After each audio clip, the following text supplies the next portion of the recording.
Mungkin baru kali ini di dunia ini, ya, ada saksi menjadi penyidik untuk membuktikan satu surat dakwaan dihadirkan di persidangan. Ini satu bentuk pelanggaran hak asasi.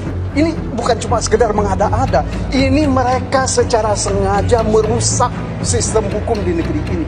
Ini persoalan kita ke depan ini. Makanya kami tadi protes. Sebab besok lusa ada orang lagi yang menjadi terdakwa di persidangan, tidak cukup bukti, dihadirkan penyidik bersaksi. Ini bukan cuma teori yang mereka langkahi. Persidangan hari ini juga pun mengungkap bahwa dana operasional itu dari Harun Masiku. Tadi saksi juga membiarkan karena itu sudah terjadi. Dan kesimpulan saksi terkait dengan seolah-olah Pak Hasto menugaskan Saiful, menugaskan Doni, itu diakui adalah asumsi. Jadi saksi bahkan juga mengakui bahwa kesimpulan itu sebenarnya adalah asumsi, bukan fakta yang sungguh-sungguh dilihat oleh saksi, bukan fakta yang benar-benar didengar oleh saksi. Tanggal 7 Mei 2025 sudah diperiksa 8 orang saksi, tidak ada bahkan yang memberatkan, apalagi yang membuktikan dakwaan bahwa Pak Hasto melakukan perbuatan pidana suap.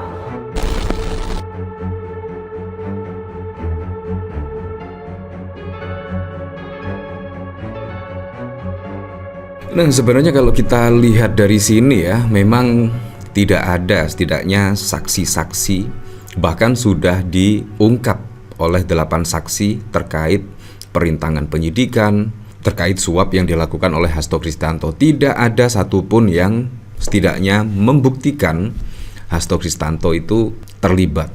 Nah, ini juga menjadi catatan ya. Menurut saya ketika penyidik menjadi saksi, itu bentuk KPK itu sudah tidak ada lagi setidaknya amunisi-amunisi untuk memberatkan Hasto Kristianto, dan akhirnya penyidik KPK pun juga datang menjadi saksi. Nah, ini juga sangat wow sekali.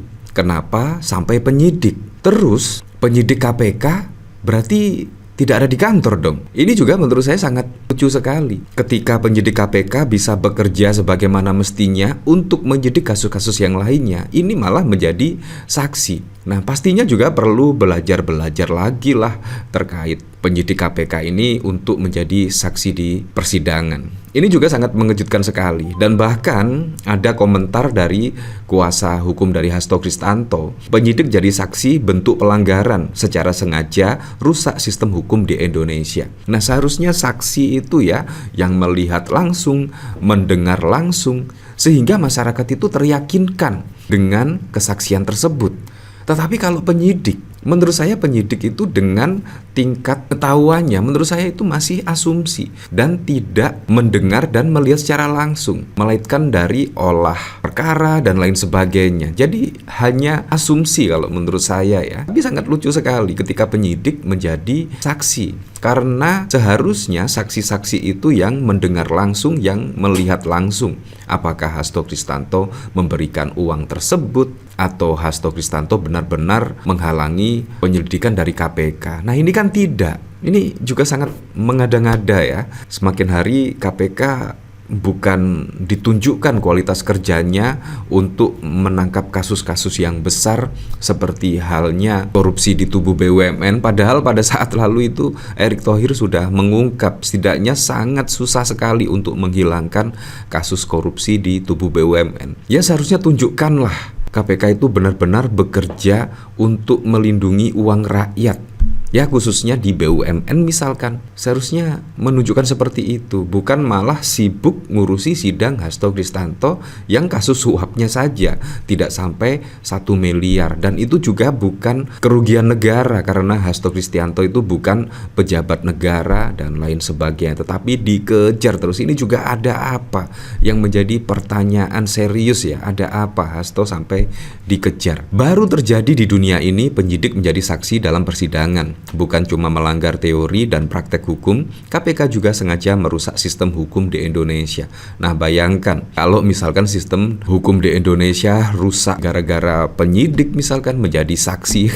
Karena menurut saya sangat lucu sekali. Saksi itu seharusnya mendengar langsung dan melihat langsung. Ini juga sangat wow sekali. Dan bahkan juga dikomentari oleh ex penyidik KPK. Kesaksian kader PDIP makin membongkar keterlibatan Hasto Kristianto. Pada saat lalu juga kader PDIP menurut saya tidak membuktikan lah, setidaknya kalau uang tersebut dari Hasto Kristianto atau Hasto merintangi penyelidikan dan lain sebagainya. Menurut saya tidak membuktikan ya, kalau kesaksian PDIP makin membongkar keterlibatan Hasto. Belum cukup kalau menurut saya ya, karena tidak ada satupun saksi mendengar secara langsung atau melihat secara langsung. Mantan penyidik KPK Yudi Purnomo menilai kesaksian mantan anggota DPR RI fraksi PDIP Rizky Aprilia makin membuktikan keterlibatan Sekjen PDIP Hasto Kristianto di kasus suap Harun Masiku. Yudi mengatakan kesaksian Rizky memperkuat dakwaan terhadap Hasto. Keberanian Rizky Aprilia ketika bersaksi dalam pengadilan Tipikor kemarin semakin membongkar keterlibatan Hasto dalam perkara suap komisioner KPU saat itu Wahyu Setiawan. Ujar Yudi dalam keterangannya pada 8 Mei. Yudi mengatakan kesaksian Rizky sudah membuat motif suap ini makin terang benderang, di mana dalam kesaksiannya di persidangan Rizky menyampaikan penolakannya untuk mundur. Rizky Aprilia tidak mau sukarela mundur sesuai perintah Hasto, sehingga kemudian kita tahu terjadi operasi tangkap tangan yang dilakukan oleh KPK terkait adanya suap kepada Wahyu Setiawan, komisioner KPU. Saat itu Harun Masiku menjadi anggota DPR menggantikan Rizky Aprilia. Nah, menurut saya ini sangat wow sekali ya, dan seharusnya 4 pimpinan KPK seharusnya juga dibawa menjadi saksi. Kalau menurut saya itu perlu sekali. Kenapa 4 pimpinan KPK tersebut tidak menetapkan Hasto Kristianto? Nah, ini juga menjadi pertanyaan yang cukup serius sekali.